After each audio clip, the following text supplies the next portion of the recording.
An eruption of violence involving outlaw motorcycle gangs in the past year or so has prompted governments around Australia to introduce tough new laws and expanded police powers. In New South Wales, it's now an offence to even associate with criminals. Defence lawyers and civil libertarians have warned from the start that the laws are open to abuse and could be used not just against bikies, but against almost anyone. Sean Rubenstein-Dunlop reports on the first arrest under the new regime.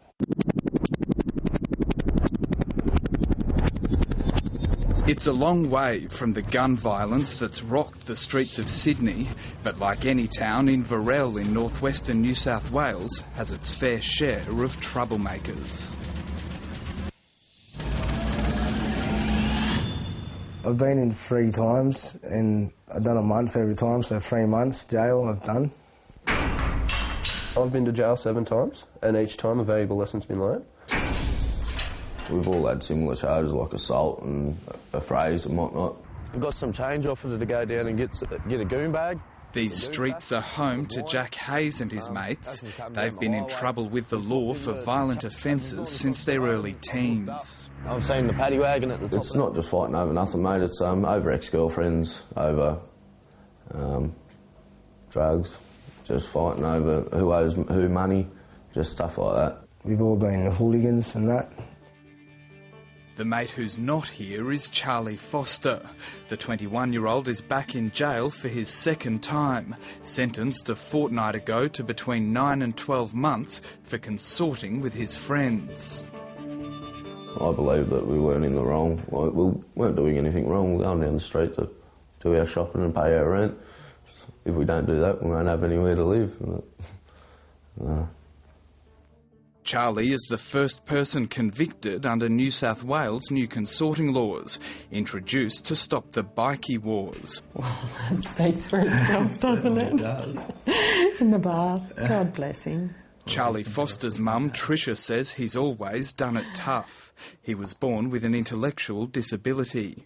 He can't read, and because he can't read, he can't write. He can write his name and stuff. He's all dressed up, thought he was just gorgeous. He is too.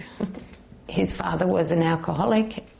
His father would be at the pub and Charlie would be outside the pub waiting for his father, and he met up with the wrong kids and he started to cut school, and that was how it all happened. At 13, he had his first brush with the law and he picked up a drug habit. First it was marijuana, later speed and prescription drugs, including the opioid known as hillbilly heroin. He's using oxycontin. Look, he'll use anything he can get his hands on.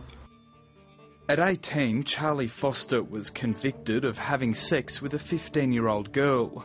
Later, it was driving on drugs, assault and a 12-month jail term.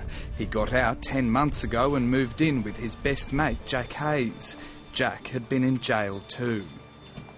Me and Charlie have had one affray together, I think, and that's literally the only charge me and Charlie's had together.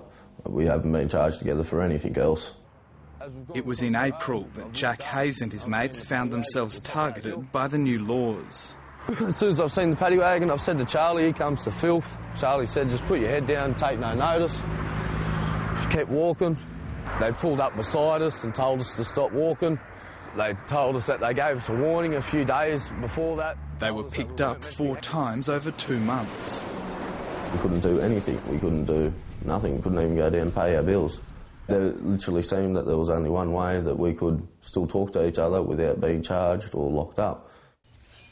Another mate, Damien Case, offered Charlie an alternative place to stay. At age 23, Damien's been in jail 7 times. He was targeted too. Having the police rock up to my door and giving us warnings for consorting here, that sort of stuff's not on. I feel as though that's intimidating and that's threatening behaviour. Charlie Foster's lawyer says he had no option but to plead guilty when he was charged last month with consorting with his 3 friends. I was very surprised that he was charged with those offences. But, I mean, when you look at the legislation, I mean, it fitted the legislation, the way it was handled. I couldn't believe that.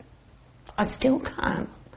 You know, like 12 months for talking to your friends? You know, these kids were friends long before they ever had gone to jail and served any time. You know why? Because they have all been to jail. Do they have to stop being friends? You know, that's crazy. The lawyer who acts for the bikie gangs has offered to represent Charlie Foster for free and has lodged an appeal against his conviction.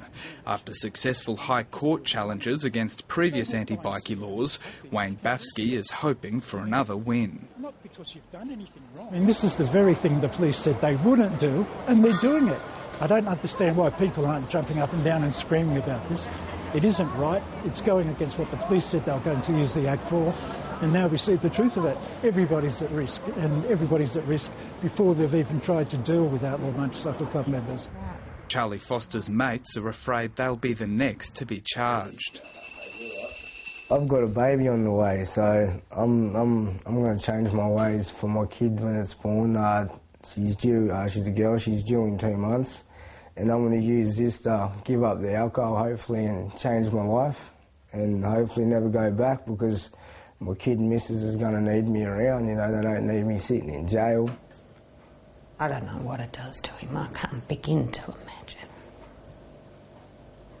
He says it does his head in, sitting in a room, and there's nothing to do, and, you know, all you can do is think about stuff, so I don't know.